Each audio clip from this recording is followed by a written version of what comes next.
We're gonna go ahead and call the October Planning and Zoning meeting to order. First item is to approve the September minutes. Do I have a motion to approve? So moved. Second. All right. All in favor, say aye. Aye. Aye. Any opposed? All right. Next item is the staff report. Jack, what you got? Not a whole lot of change since last month. I do want to give you an update on Fairview Crossing and Crossing North that you've seen under construction down there. There were some issues with MoDOT that came up 4 months after we gave them the development agreement to review and approve. And based upon all that, we've been working with the developer and MoDOT to resolve all the MoDOT issues on that. Meeting today, I think we resolved all of them. There will be a requirement to amend our development agreement. It won't have to come through you all.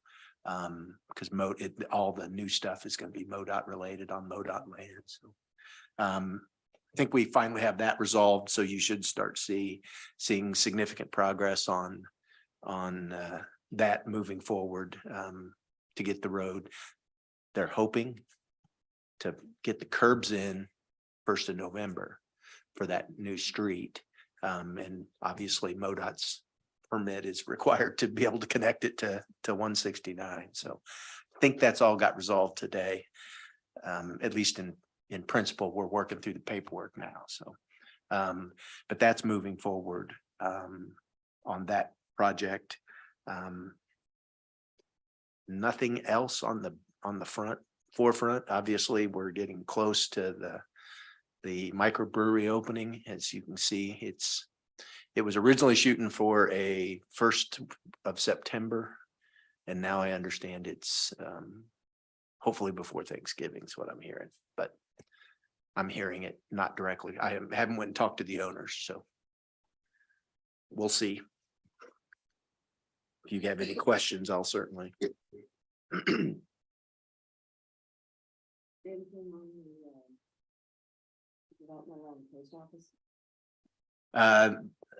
From what I mean, the street's in, and it's a private street, so we don't have to worry about it. The water line's in, sewers are all in.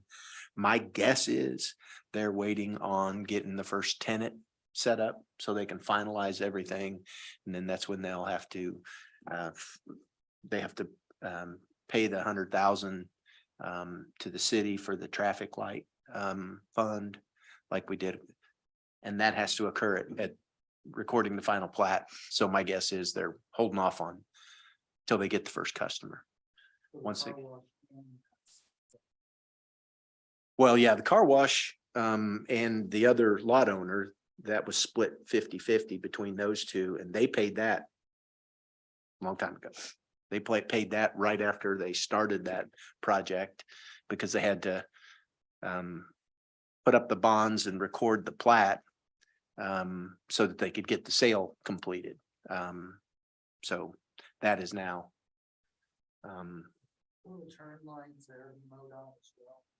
Hey, make sure you're talking in your mic. We can't hear you online. Said, will the turn lanes there be MoDOT as well? Because they're gonna put the light in. Well, The yeah, right turn. that whole interchange, that'll be that whole light system will be hopefully a project that we're trying to work with MoDOT on to do a cost share where the city puts some in. We've got the developer money on both sides of it. So, and get some a cost share from MoDOT. We'll see where that rolls. That next application process is in April. So we'll see where that comes in. But yeah, that'll all be set up as a part of it. I mean, the turn lanes are already in existence, like commercial, got that fifth lane in the middle. So the turn lanes are already available. Just have the light coming in. That does remind me as well, the transfer station. I think we are probably a week or two away from getting final approval of all aspects of their plans so they can start construction. In order for that to happen, and that's on the development side. Once that happens, they'll put up a bond for all the construction work they have to do, the street extension and all that. And then they will go ahead and record the final plat so that that owner for the transfer station can then start his process. He doesn't have the ability to buy it until that plat's recorded, so he has a lot to buy. But my understanding is he's waiting for the development stuff to get started so he can get started. And that means he'll have to come through here for a site plan approval. Or did he already do a site plan? I don't remember. I've got so many things going on. I've got notes in my office and things stored on the There computer. was- We'll see. Yeah, there was a site plan. There was, okay, yeah. So those are the things that are going on. Lastly, the OK Furniture is under construction on the inside, doing demo and prepping it. They're gonna have some retail space in the front. And then it'll be that walk-in indoor storage, one of those. No doors on the outside. You just walk in and there are doors everywhere. I forget what they call that style of it, but that's going on now. The inside, they have not submitted anything for exterior of the building changes, so there's no site plan necessary. So You said that's the old furniture store? the OK Furniture, Okay, yeah. furniture. Is there any updates on the old hospital? They are trying to identify the best financing package so they can move forward. Once they identify the best financing package, they'll start the process of rolling through all of it. The RFP for the parking lot stuff is set to go out here in a couple of weeks, probably. Trying to finalize that with legal. And then once those are all done, my guess is shortly thereafter, it'll all start. The demo will be obviously first, but they still have to go through planning and zoning commission meetings, board approval of their site plan.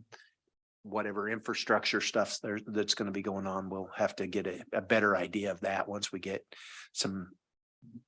something better than the shots that you've seen in the TIF process. So they'll have to start providing a lot more detail.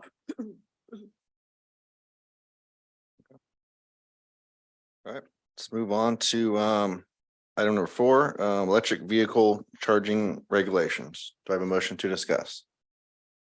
So move. Second. I'll start. Obviously, I've got a somewhere I have a memo. It's just not that one. Drafted the several of the builders in town, and I have had conversations about what their thoughts are on for new housing, putting this in. 2 of them were, oh, that's a great idea. And they were looking at doing it. My conversation to them was, well, we're looking at the potential of maybe having it wired up and enough room in the box to handle whatever's necessary. So that you don't have a 100 amp service and you've got 90 amps going out, you're going to have something bigger than 100 amp. So, and they were like, that's all fine. Now they're all doing 200 or more already, mostly. But there is a little bit of caveat to that too, because most of the systems now have a limiting feature on it. A limited feature. So what the Teslas does, if they actually put CTs on the main service wires, and it's actually in the code book. So if you limit your system to whatever it needs to be so you only use 80% of the panel, it's actually legal to do that. So some of that you could actually probably put on a smaller panel. And the code book states that you can, if it has an internet limiting system, it shall be that connected load. And that ultimately, I think So what you we're could trying to probably do do is some to of that. have room to expand. You don't have to be expanded. That's the point. So that, because in many of these homes anyway, don't know if the buyer's going to have an electric car or not, but if it's already stubbed, somebody down the road wants to do it, they're not spending $3,500, $4,000 to tear through everything to get it in, to get it installed. They can just pull the wires through and be good. So are you gonna try and make the minimum size panel, 200 amp service? Is that what? Ultimately, what I would prefer is to leave it open, that they design whatever system they want. But have it capable of putting 40 in on an extra. Mhm. On a 240, double up. You know what I'm talking about. So, He's an and electrician. if there are any questions about what I'm talking about, he can better explain it than I can. So are we saying that, we're letting them design, so if they do like, I don't know, 100, is there 150 amp panels? I mean, Well, there is, but well, every just, power company didn't have that. So you get 100 or 200. yeah, so yeah. just whatever it is. I mean, are we allowing them to go up to install appliances and switches that goes up to like, say, 160 and then leaving 40, or are we trying to give some more headroom there as well? Well, it's the plan in the ordinances I've seen on this, and it's not in the building code, it's more of an addition, and that is that there's enough room to add it. So that you don't have to tear a bunch of stuff out. If it's putting in a sub panel, which is easy enough to do, they can do it that way. It just has to be wired so that you don't have to tear everything out to do it, which is one of the biggest restrictions on the bigger charging systems. Those little trickle chargers, what I call them, they get 3 to 5 miles per hour on the charge, the overnight. So in the overnight charge, you don't get much on it. But that's a regular 110. You can plug it into, that outlet on an extension cord and it'll work. It's the faster charges that in 4 to 10 hours, you can get 100% charge on a battery. The difficulty for me is trying to, as you were addressing, is that some of those things you can do them, they can be smaller. Yeah. And we're at Restrict them. we're on step 2 of this entire development of the infrastructure and the charging systems and all that. My guess is it's going to become more efficient as farther down the road on the actual chargers. But we'll see on that. Is there any city charging areas? At the hospital. At the that's it. hospital. That's, But that's Evergy. yeah. Yeah, there's no city based one. No. And it's the Evergy ones up at the hospital. When that went in, they were looking to find a city parking area that they could do it on, but there wasn't really one that was at the time that was open to the public enough to do it. Where they had their power close enough to do it. They were looking, maybe putting it out on the street out back here. And at that time, that was not recommended by the mayor then. Don't put them on the street. We want them in a parking lot. So they put them up there. And that's basically a sitting parking lot. The hospital doesn't use that anymore. I mean, as far as cars parking there. Yeah. Yeah. And ultimately, I think that was part of the reason. It's usually in the public scenario. Now, we did talk to the Price Chopper developer when they were doing it. And their position was, if we do it, it'll be in the future and it'll be in the back for employees. Because the cost associated with it, they'd prefer it to be an employee scenario. I don't know that they're wanting. Now, some obviously like the hospital location's perfect, So They I got find it, those- okay, go ahead. No, they just got enough room, wide open space that somebody can come in and charge 3 or 4 hours if they need to. I don't even know if those are fast chargers or what, All the commercial ones, I'm sure. or okay, so you can sit there for an hour and get substantial amount of charge on them. So I'm going to pick up on your word of cost with Price Chopper saying the cost to put those in. If we move forward with something like this, I would hope it would be that if the builder wanted to provide with whoever they're building for the option to have that installed in their new build versus saying we're going to require it from this point on every new build as far as residential goes, Single family. single family. I think it needs to be presented to them as an option. But as a city, I don't want to see us requiring that. Because I sat here and I thought, okay, what if we had a house for sale and I wanted a natural gas cook stove instead of electric. To me, that's no different than saying I want it wired for or hooked up for both. I want every house to have a fireplace because somebody in the future might want a house with a fireplace. So I have an issue with this unless we can make it optional for the builder to present to what he's doing. Isn't this more like though, having your house pre-wired for an alarm system that you can or can't? Or do choose to use or not, Well- it's not that much of a charge to put in the infrastructure to make it available to you.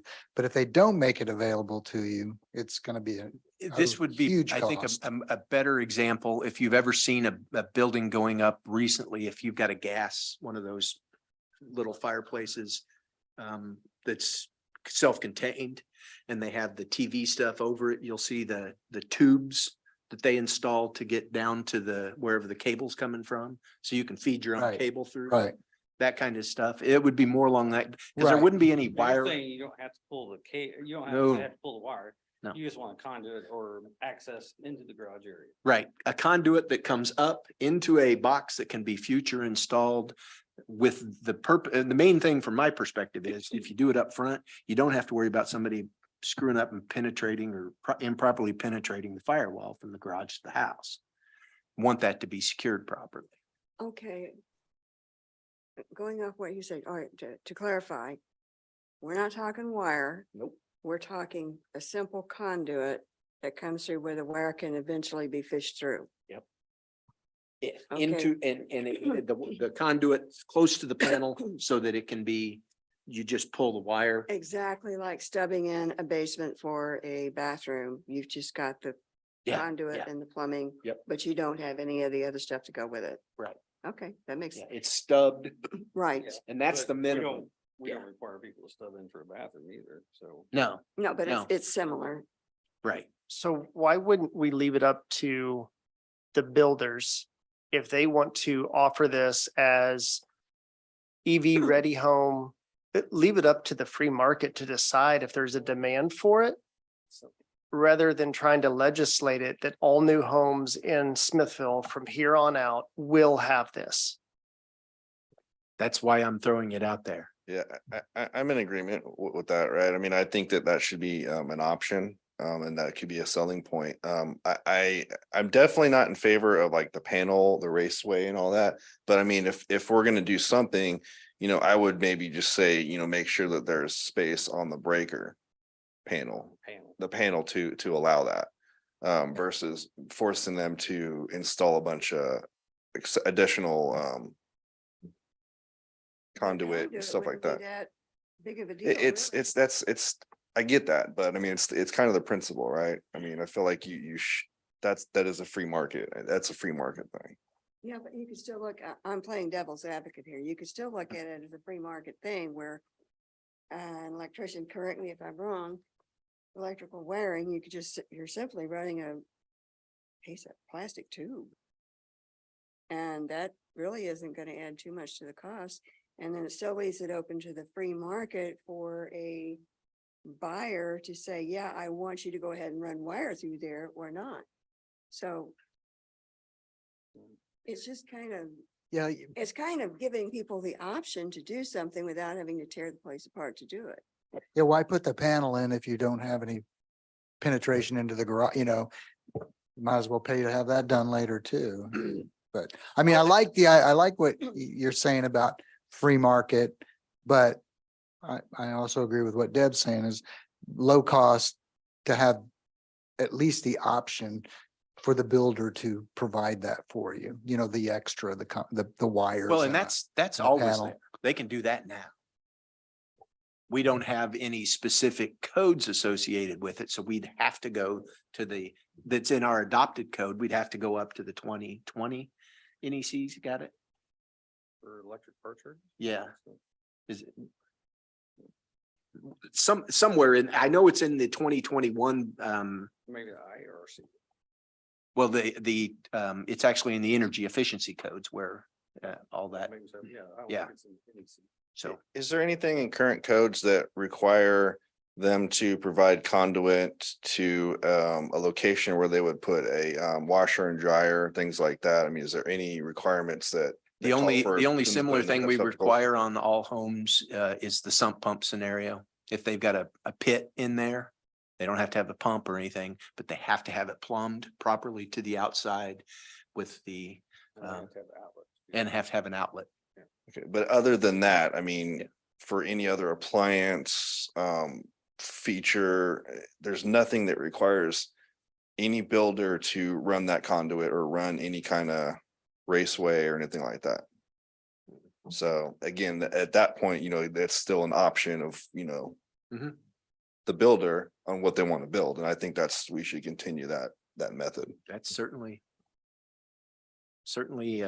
why we're bringing it here. When I first heard about this, I thought you was actually talking about it for the short-term rentals to have required to be in that. Oh, yeah, no, this one was separate from that. Yeah. And this is two parts. So you have whether it's required in residential, single family or two family, something that can be under the building code would be considered a single family dwelling. Or if if you got an apartment scenario where you don't have garages, you don't have those things, do we want to require new apartment buildings to put those things in? I could see the apartments being. I could see Yeah. that. I could see the apartments and I'd like to probably see future commercial development as well in parking lots, so that being a consideration from that standpoint. Whatever we do here, it still goes back to the citizens gonna end up paying for this in a roundabout way, no matter what we do here. Yeah, sure. We're putting the cost onto our citizens. Sure. Either through the apartment, they're paying rent or whatever, Yeah. but it's still gonna come back to them. Right, but Paying for it. yeah, they'll end up paying for it, obviously. They pay for everything else. Renters pay all the taxes for the houses anyway.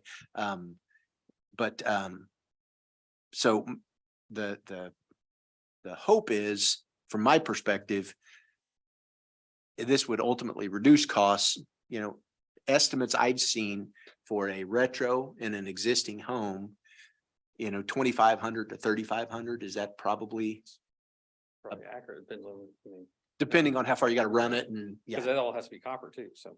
yeah. So you gotta figure all that out, how you get it in, and you gotta push it all through the existing system. One of the other things. If you did the wiring, just the raceway stuff up front, you're probably talking, $300 or $400, Okay. because On, all the walls are open. on single family homes again, if we were to require this by code, this just occurred to me. How many of these things would you want access to? If you've got a 2-car garage, you've got 2 vehicles maybe that are electric, do you have to have one here and one over here? If you've got a 3-car garage, do you need a third one? So I was looking at the spaces here, but it looks like it's more for bigger properties. But if you got a single family home, maybe you got 2 people who've got electric vehicles and only one plug. So would you then have to require a builder on a single family home to have potential for 2 outlets? I mean, My that's guess something is to you think could pull about the too. wires through the existing raceway and then separate it into 2. Where we draw the line on that. Yeah. Yeah. But in that scenario, this is the infancy of the EV. Our transportation master plan says we got to set policies to help with some of the alternative things. Scooters and EV and all those Twenty things. twenty does say that you have to have a dedicated circuit in the garage for the bay. Yeah. And that's what they're referring to on the EV truck. Yeah. But they're But not that's saying a- run a 240 line. They're Right, saying- that's a dedicated circuit. Yeah. That's usually a 110. Yeah. it So is. if you got a 110, you can buy the $350 Yep. EV charger If you're not for driving, a hybrid. That's about basically all they would ever need is a 110. They just plug it into a standard outlet and go. But if you're gonna get the faster chargers, you need the 240. yeah. the 240, 208, 240, depending on where it's sitting, So, I mean, so is there a way that, you know, we could perhaps require the 240 space in the panel? Versus require them to do the raceway and the sub panels and things, because I mean, I feel like that's configurable, because you know, maybe someone wants a panel on this side of the garage, someone wants a panel on this side of the garage, you know, it's at some point it's gonna get crazy. So I think we should let the customers make that decision. Well, and that part I fully understand. I'm glad Billy is in the profession he's in. What would be a cheaper option, running the raceway to near the panel? Or putting in enough room for the panel, to making sure the panel's got enough room?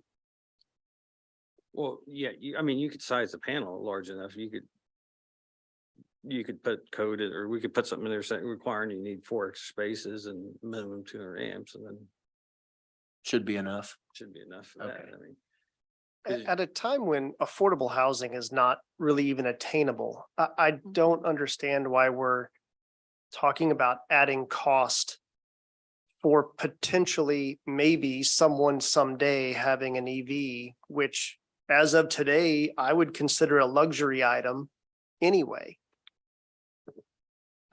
I honestly, I don't think we should do that. I think we should look at our options in the public sector for us to create a charging area for somebody or something like that. Public sector, multifamily. Yeah. Like an a apartment complex? Or city lots or something else to help out with the. Right. don't know Very if we good should point do- about affordable housing, because if you can, some of the houses around here, if you can afford those, you can afford to retrofit. Well, And to To your most point about a maxed out panel, To an apartment. you can always add a sub panel at the time of install. Sure, yeah. And that's my point. I think if you did it now, it's probably $300, $400 to get there, depending on how big the house is and how far the panel is away. You're talking $300 to $400. if you can put the panel in the garage, you don't have to worry about it. Yeah, well, it depends on, right, and in that scenario, you don't really have to put in a raceway Yeah, because that's the what I would panel's right say. I there. just put the panel in the garage. Yeah. That was, But some of them have them down in the basement, some, you know, they're in various locations. Yeah. If that raceway's in place, you're talking $300, $400, depending on how much, because they're drilling holes through the studs before the drywall's up, put it in, they stub it out to a box, and if in the future it happens, they can pull it. Just like adding a sub panel or whatever else. It just saves money long-term. If somebody's doing it, $3,500. If you guys wanted to do it, it costs you $3,500 There unless, is a, unless you had your fuse box in the garage, like. there is a federal EV program too, though, that'll pay, I think it's 30% of the hardware up to $1,000. So, Yeah, so yeah. you get some, you know. yeah, there's a tax There's a credit. break, Yeah, yeah. there's a tax credit available. I think it's still in effect. I'm pretty Yeah. sure it. In fact, they bumped it up some this year for So, 2023. yeah. Okay, I'm gonna play devil's advocate again here. Just throwing this out for thought. We're thinking in terms of right now. What about in terms of 10 or 15 years from now? Or 20 years from now, you know, at one time. Smart homes were considered a luxury item, you know, and then next thing you know, every home in the world is wired practically for all kinds of things. So like I said, I'm just throwing this out here for thought processes. Do we need to think about the now, or do we need to think about 10, 15, 20 years from now, the impact on I think, people kind of the future? if the demand shows up, it'll happen. Yeah, okay. 'Cause you Won't got that houses that were wired in 1950s. Won't that happen if we leave it in the free market? As the builders see that need come more and more in the future of letting them just make a Potentially. decision? I don't think we should have this regulation. We don't No. require anything pre-wiring for solar. We don't require builders to install LED fixtures. That's all free market stuff. Well, no, we do require LED. Your house has to be 95% LED. New so new you can't build. Buy yeah, Any new. other options, right? Buy an incandescent right now anyway. Yeah, yeah, good luck in doing Yeah. that. Yeah, but I don't even think CFLs meet the standard. I think it's gotta be LED, doesn't it? Yes. Yeah. So you can't even have a CFL. in new housing. Well, I think we pretty well beaten this one down. Yeah, Jack, do you have any, I mean, Well, you have what you need? I mean. So that part's real easy. We can. But the bigger from is the apartment side. Yeah. Um, I think that's definitely something that we should look into. And is ultimately, just I'm, figuring that what I'm piece out. asking for, because I can, most of this stuff is building code stuff that's outside the zoning code. We don't have to advertise it for a public hearing or any of that. I can craft this stuff and get it together. It's just because we're on the 18 code and all these changes that the ICC has put out as recommendation. If you're going to do it, here's what you do, are based on the 21 code. So I have to go compare the 18 and 21 to make sure I'm not screwing something up. Well, that's another question. I'm looking at this adopted from the 2021 code. How long before we're pushed into a position where we have to adopt that code? Well, Well, that's a beautiful part of the city, their authority having jurisdiction, so Yeah. they can adopt it when they want. yeah. Okay. And that's the other aspect of it. The process from my staff side of doing the code review and getting it ready and all that to then bring to you and come forward is pretty taxing. Historically here, we've done it every 6 years. Codes come out every 3. We do it every 6. 2018 code came from the 2012 code up, and same with the 2006 to 2012. Our thought now is we thought about going to the 21 because we have to be within 5 years of our audit for our building code survey work. Your code can be no longer than, or no older than 5 years. Well, we're likely going to have an audit in 26. So the 21 code means we're going to be out. Or potentially out. Okay. So. So we'll have to go to the 24 eventually, which is coming next year Okay, anyways. so it sounds like we're on good ground by not requiring anything for single family and going straight on into commercial and multi. Sure, and from the discussion point, that's where I'm at. Okay. The code doesn't require, the ICC stuff doesn't require it in the residential at all, Oh, okay. in the single family. That's what I was throwing out as an option if we did it to get ahead of the curve. If not, we can certainly not, but in the multifamily, this table comes directly from the code. So yes, they have standards. How many parking spaces? And there's in the one that comes from the ICC, they had 6 or 7 spaces and it was like every 4 or 5 spaces. It's like 1 through 5, 6 through 10, all the way up and then to 46. My thought was, let's break it into bigger groups than 5 parking spaces per. And that way we can kind of identify it. How many should we require of a apartment constructor? How many should they put in? Do they need to be installed? Do they need to be ready? Do they need to be capable? And the difference is if it's installed, EVSE installed means it's ready to charge. All you have to do is park and plug. EV ready is it has all the wires and everything there. Then you put the charging system on the end of it. So that would be an EV ready. EV capable is where the conduit's in. And it's ready and you have room in the panel or you have room to a panel to add that extra energy. So those things would still apply here. But we need to kind of discuss the number of spaces. You know, if you've got 15 spaces, is one ready space available or does it need to be installed or do we need more capable spaces? What, you know, those are the numbers that I'm kind of looking for guidance from you as to what you think would be appropriate Does this here. apply to hotels too?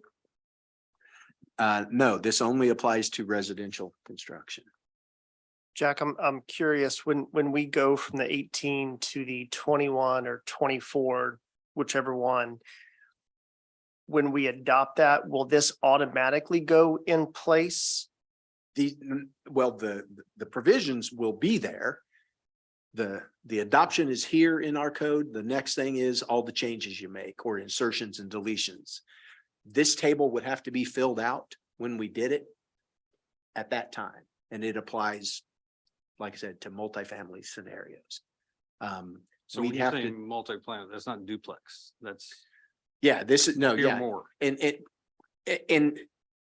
under the way the code defines it, yes, it's the more than three Yes. spaces and, but it also has an exemption for townhomes. So that if each unit has the ability to go to a yard in front or back or on the side or whatever, you have to have two. So if you've got an apartment, 2 units here and 2 units here, even though it's only 4, it would be required to, because it can't be considered single family. But 6 units in a row or 4 units in a row is under the IRC and not the IBC, because it's a townhome. So Clay Creek is a good example of that, I would think. Yeah, They they wouldn't wouldn't be- have to be, Right, because it's not is, considered multifamily or apartment right, complex. and or that's the anything. difference, right, that's the difference between the building code multifamily and our zoning code multifamily. You might want to include this. So on townhouses, what classifies as townhouse is the firewall, right? The Yes, firewall, It's fire barrier, not firewall. Yeah. right? Fire barrier, yes. I just call them, yeah, because it has to go all the way to the top and 4 feet on either side of the wall. So they wouldn't be on this. at Yeah, all. no, exactly. Okay. As long as it's a townhome built to the IRC standards, which requires that barrier all the way up. Okay. And that's like Ashmont, Clay Creek, any of those townhome scenarios where you have more than 2. So the new one up here by the park as well.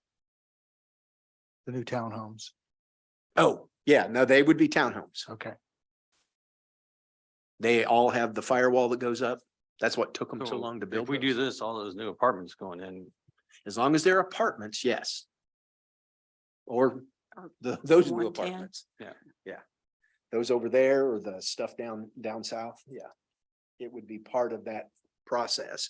And really, it's just a matter of, we've got to identify how many spaces do you think we need? If you got a building with 8 units in it and they're 1 or 2, 8 units, do you need 1 space? Do you need one Well, that's- space plus that's- an that's tough. Yeah. Yeah. And I guess to Rob's question, I'm thinking what he was trying to get at was, is all this stuff filled out in the 2021 codes? So is the numbers that you need from us already in there? No, Okay. that's, Just we open would table. have to fill it out. We'd have to make those decisions. I'm gonna go back on the same comment that I had before. We're talking about adding cost, and in a multifamily with multiple EV stations or EV capable, we're talking about adding some fairly significant cost running pipe out to the parking lot. Maybe I'm wrong here, but I've seen some of the rent projections of the rent for the apartments at the hospital, $900 to $1,200 a month. Hearing pushback that that's not really even affordable. We're talking about adding additional cost there for potentially renters that for the foreseeable future, I'm guessing aren't the ones buying electric vehicles. And to Deb's point, I understand, we're trying to plan 10 or 15 years down the road. So much can change in 10 or 15 years that I just don't. I guess I don't understand why we're pushing this when we don't necessarily have to. If the builder, if the potential landlord, the owner wants to provide those as an amenity and charge extra for it, great. Let the free market decide that. Can this be tabled for another time? Because from what I'm hearing, it sounds like it's really not necessary for us to do this right now. No, I mean, if you want it in apartments, yes, it is, because we're Oh, gonna have okay. apartments coming to here before we'd have this adopted. But would it be when we adopt the 2021? since we're still under 2018, or do we need to be doing this right now because we're under 2018 ICC? Right. And like I said, I don't think we're going to do the 21 code. We'll go to 24. We'll go to the 24 code. Which will be an update and upgrade from 2021. Right. But it will have all these things integrated in it already. So. So the ICC guidance that came out and the draft language was for an update to the 21 code because 24 code's not out. All this will be in the 24 code when it comes out. So the question is do we want to anticipate changes and go forward with adopting some of these things or sit back and wait until we have to do it? I mean, I would like to see us wait till like the 2024 comes out if we're going to adopt that. Then my next question would be in the 2024 ICC or any ICC codes we adopt. Do you have to adopt them 100% as written, or can you do amendments or Oh, no, that's. other adjustments if that you you want to go- do for your city? Yeah, you Okay. add or subtract things all the time. For example, our sump pump stuff. That's an addition to the code. Kansas City, when they, when they updated theirs to the 2017 code, they took out all the arc breakers, because at the time, nobody could get them. So nobody was doing AFCIs because they Yeah. couldn't get them. Now they have reinstated it, but Yeah. right at that time, they took it out because Yeah, the arc fault. They stuff couldn't get 'em. was- you couldn't get them. Well, to be quite frank, in the previous code, the 12 code, there was a 40% LED requirement, I think, for lights. in the 2011. Yeah, the NEC, but the 12 IRC. And we dropped that down simple because it was the same At that thing. time, You they- couldn't find it. You couldn't get them. You couldn't get enough LEDs. Now, they're everywhere. Most fixtures come in LED and it's in part because the market caught up with all of that. And now, like I said, I think it's 95% has to be LED of all the lights in the house have to be LED. So being that it's state now, state regulated, how's that work with you guys adopting the code, being it's a state regulated code now What? for like the NEC being? Are they mandating you guys, if they adopt something, are they mandating you guys follow it? No, Or no, how's the it- state has all kinds of codes like that. That don't apply statewide. They apply to all the state stuff. And there are some that only apply. For example, we've had the discussion, I don't know if any of you were here, when we had the modular versus manufactured housing discussion. Manufactured housing is the typical trailer. HUD inspections, they've got the HUD rules, which are all the building code standards for HUD. In a modular, it is the IRC. They have to build those to Just the actually put IRC. Together on site. Right, and it's built at the state level. But in that scenario, our codes are 2018, but I think the state's still on 2009 for those. So they have to, in their manufacturing facility, they have to meet the 2009 code. And we can't do anything about it. Yeah, see, I just didn't know how that worked since the state took over the NEC licensing and everything. I didn't Yeah. know if they say something, it's get pushed out to the whole state. Yeah, I don't. That's kind of like the minimum standard, I guess, is a state. You guys still Yeah. regulate higher, but you can't go below. Right. I think that is the scenario, but that's the state levels, when they put them in, are usually well below where all the cities are. Or all the local governments, because counties or whatever. But some areas don't require building permits. So there are no adopted codes. Communities close to us. They don't have building codes adopted, so the fallback is the state code that he's talking about. that apartment complex, the one that's the hill, the one that we approved a while back. How many units is approved for that? Well, the one up on the hill, Yeah, like the big hill quarter mile away on 169. on 169, Yeah. yeah, okay, the one just up yeah. It's like 300, wasn't it? No, there are no limits, it's just zoned R3. Because it wasn't a conceptual plan. They had R3 and a B3 because they had commercial out front.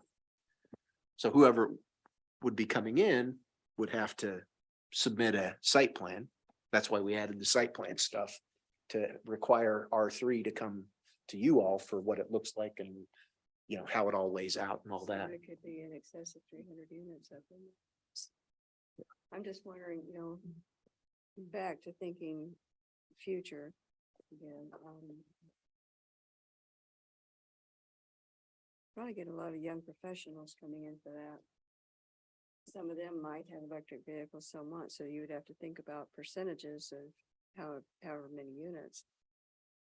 So that comes back again, do we want to be proactive on apartment complexes, or do we want to just wait until we have to change to a higher level on the code? I think in one way we wait. I mean, if I see it anywhere, I'd like to see it in the commercial retail parking lots over anywhere. But at this point, I think it's new enough yet that we really don't know what the demand's going to be within our city limits of even in the apartment complexes of how many are going to be needed. So again, like Rob has mentioned, let's just let the free market kind of dictate and we kind of just Yeah, I stay mean, in communication with the builders and just see where it goes. And if they want to do it, Sure. More and power that to part 'em. I understand. The scenario is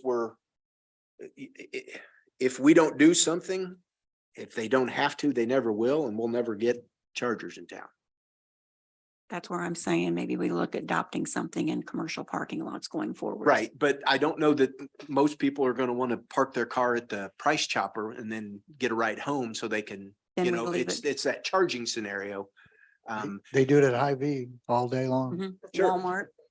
They have somebody pick them up and take them home. They sit in their cars. I mean. Yeah, Well, yeah, but they're only charging for an hour.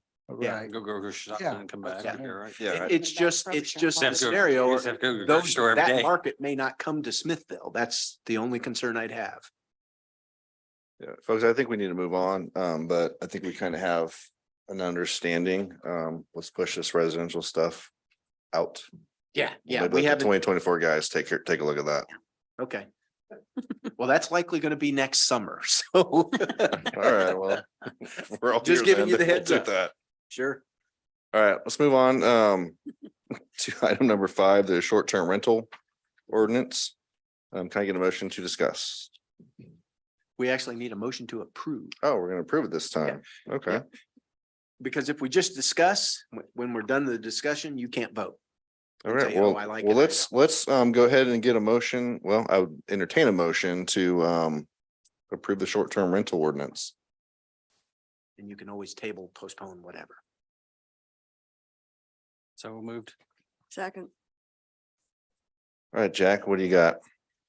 This is the culmination of all the discussion. I had to go back, as I wrote in my little memo, I had to go back and listen to it again because we had a lot of conversation. And I wanted to make sure I was getting everything you guys had talked about in it. Specifically cut it to 12.5% instead of 25. The only thing that we discussed but never resolved was in the apartment complex, 12.5% is fine, but is that 12.5% per building or per complex?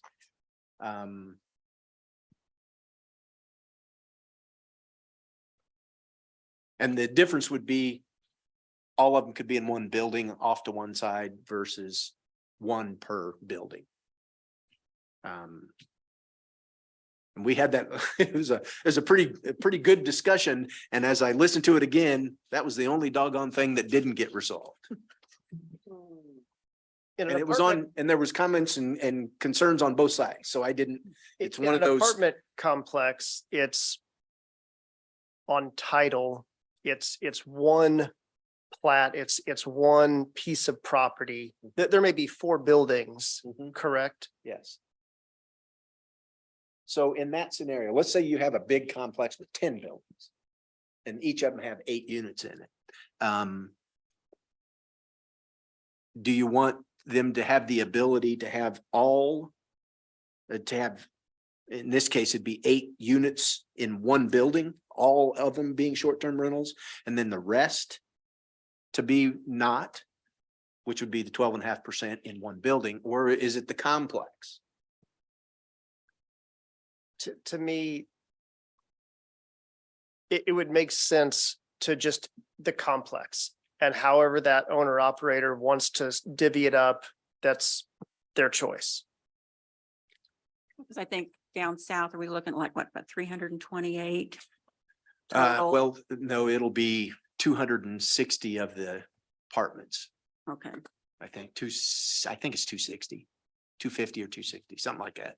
so if there's 260, that's about 33 total, 12.5, 12 Yeah. and a half.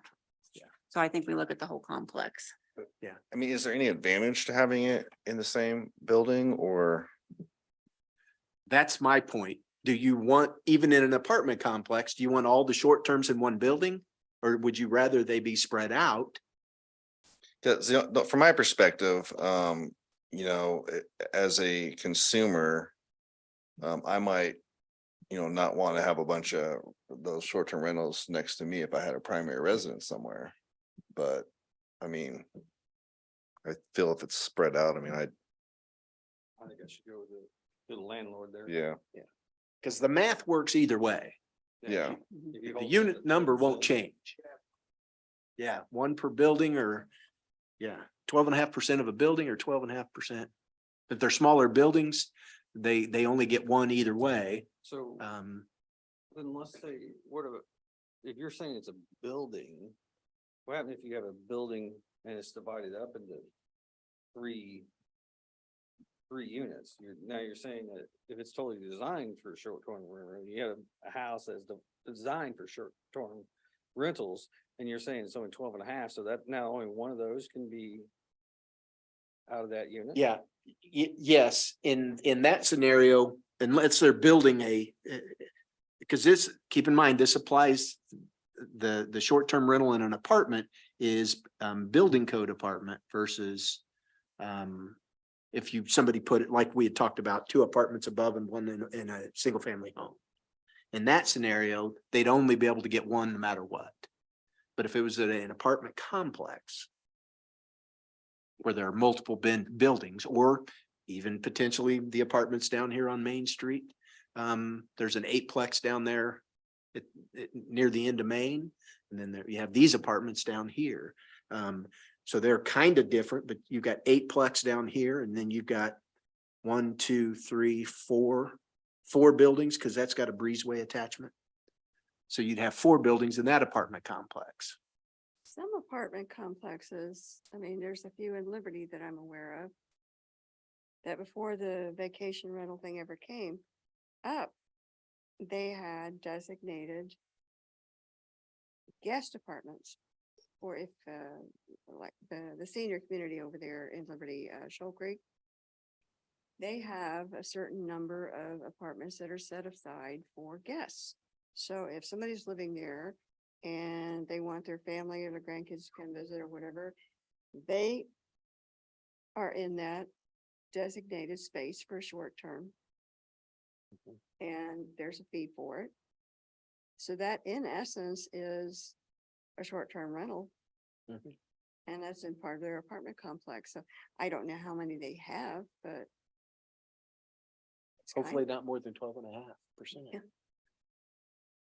I But don't yeah, know. and that was literally the only thing, everything else in this ordinance is what you guys discussed. But that building versus complex, whether you wanted them to be able to focus it or not. I didn't get a clear answer, so if I can get a clear answer tonight, I will literally redline either building or complex, because it's in 625-080.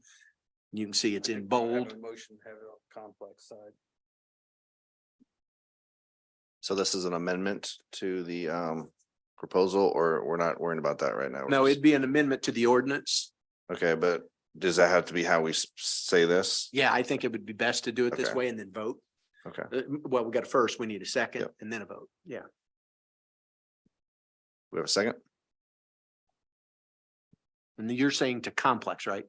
Yeah. so Okay. that Basically, Gives the builder, Yeah. the owner, the option to focus them all in one building or to spread them out at their control. So that's only for like apartment complexes and. Yeah, it's only switches. complex. So- Literally, it's one building in an One apartment building, and complex it's or like, complex total for that okay, so percentage. they determine where they're gonna put them and generally they know their clientele very well. So I would say like the apartment complex out there in Liberty, then they should have enough sense to keep these things. So you're saying complex? Yeah, I'm saying. So the complex, question is, yeah. are you seconding his motion Yeah, to say okay, yes, complex? I was. Okay, Okay. so let me ask you, a yes vote is to put on the complex. What does a no vote do? We'd have to rediscuss it and see if it goes to building. Okay. Because it's only saying complex. It's not saying I vote for building, I vote for we have to do a complex vote. If it doesn't pass, then we have to do a building vote. And if that doesn't pass, then we're in a pickle. Because that's the only thing. The only thing that's not decided. Any discussion? Mayor Bowl, you've been quiet today. Do you have anything to add? Nope. Oh, there you go. Alrighty.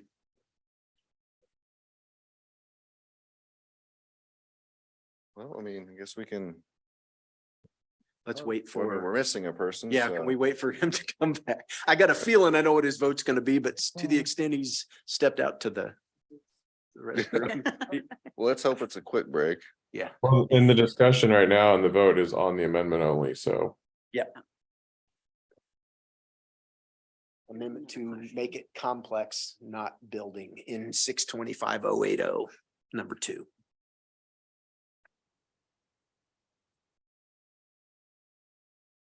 And I'll wait, I do have another question for clarification Yep, after yep. this. This was me forcing you guys into a modification so that we can get an answer. Once we get the answer, one way or the other, then we move it back out to the full ordinance. And if we have discussions at that point in time. Do you often feel like a dentist?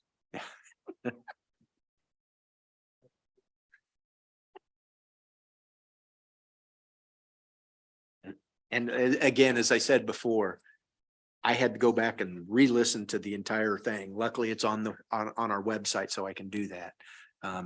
And had to, I was able to zoom forward through all the discussion until we got to this specific discussion and then listen to the whole thing.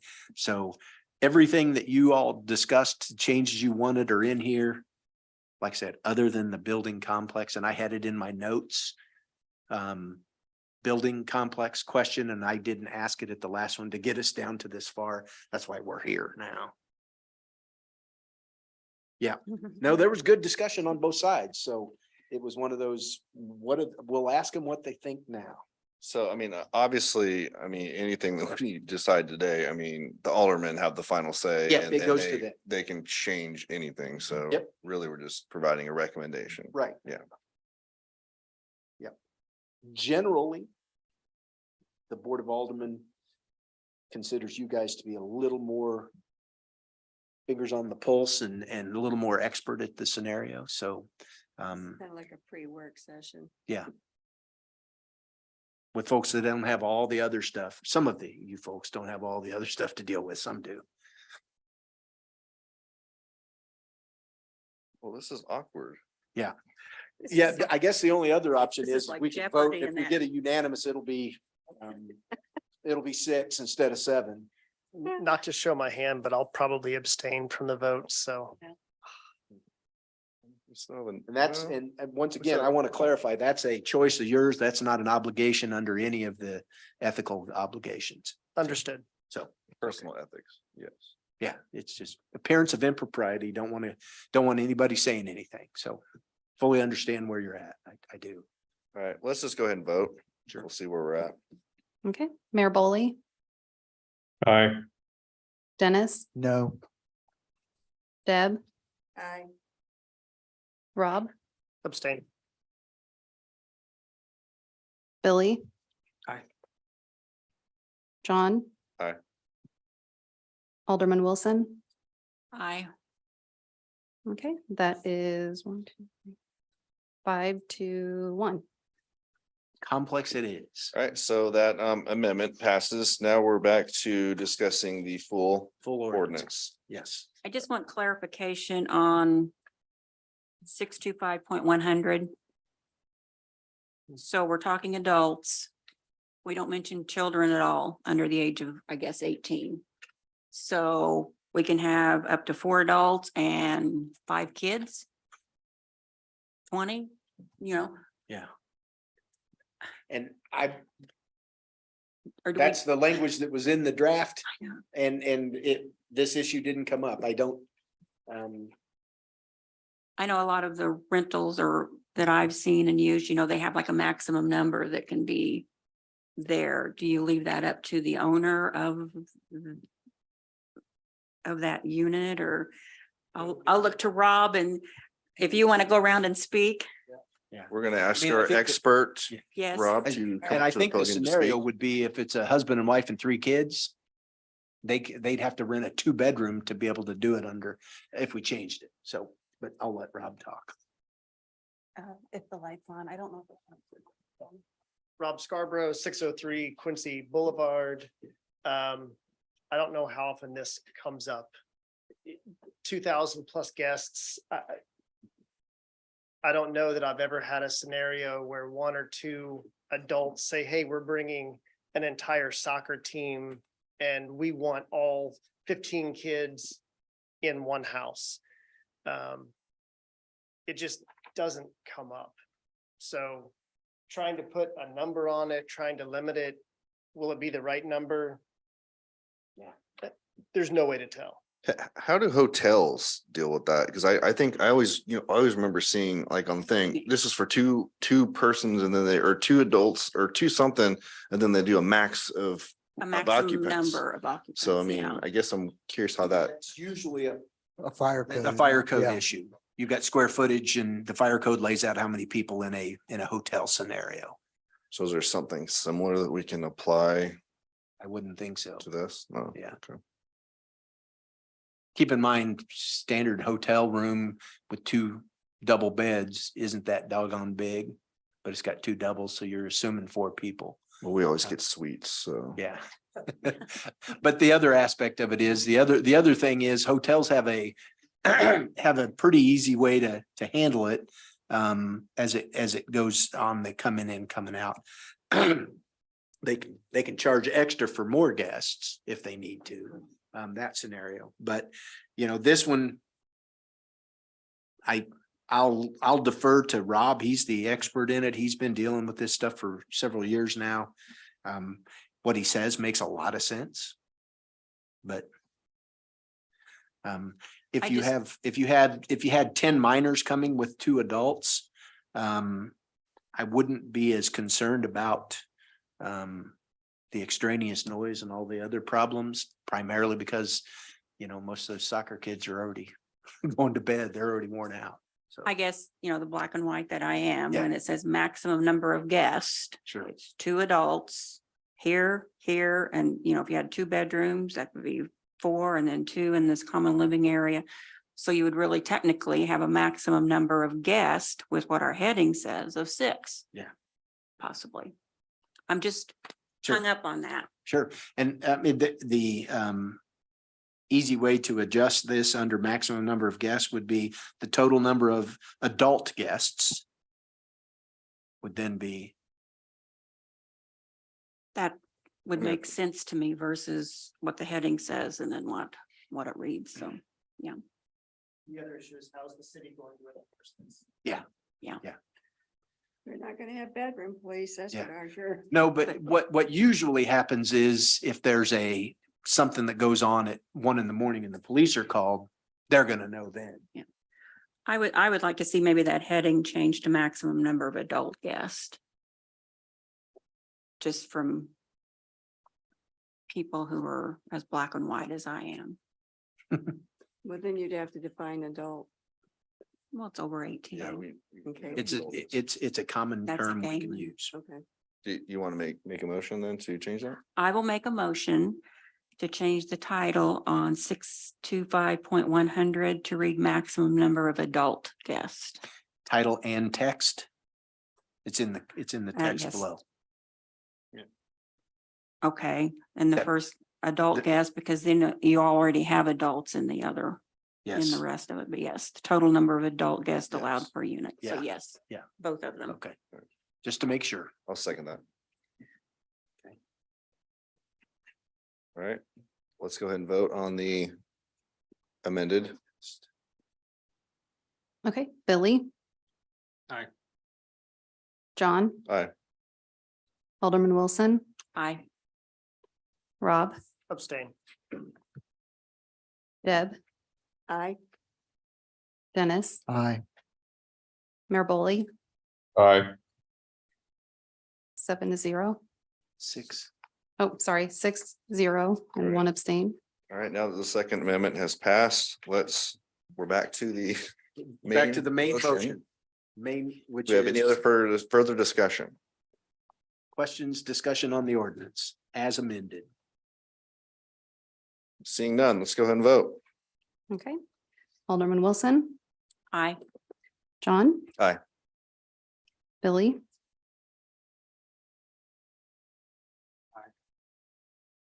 Mayor Boley, Aye. Dennis, Aye. Deb, I, Rob. Abstain. Okay, 6-0 and 1 abstain. This ordinance will be on next week's agenda for the Board of Aldermen for first reading, and then second reading wouldn't occur until November, whatever it is, 6th or something like that. All right. I will entertain a motion to adjourn. I move to adjourn. Second. All in favor, say aye. Aye. I. Aye. Aye. Any opposed? We're we're adjourned.